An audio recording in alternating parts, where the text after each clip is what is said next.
Костер, забытый под золой, не полыхал огнем, хоть и был, казалось, неживой, дремала искра в нем.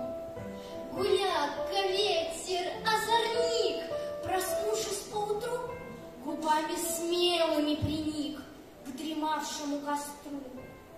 Спросонья задрожал костер, и, разгоняя тьму, он руки робкие простер в объятия к нему.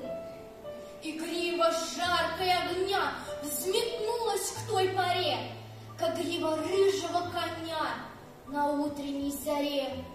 И ветер с ней играл, смеясь, будил ответный жар, огню свою диктуя власть, и вырастал пожар. Он рос и силу набирал без лишней суеты. Огонь-убийца пожирал деревья и кусты. Трещали, рушились стволы в его аду горев, и были капельки смолы, как слезы на коре.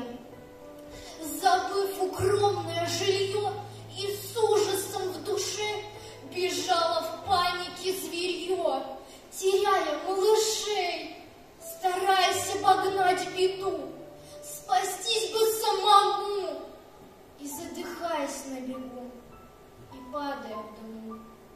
Того виню я в драме сей, тому я шлю укор, кто по халатности своей не загасил костер, земли родной храня красу, покой лесов храня.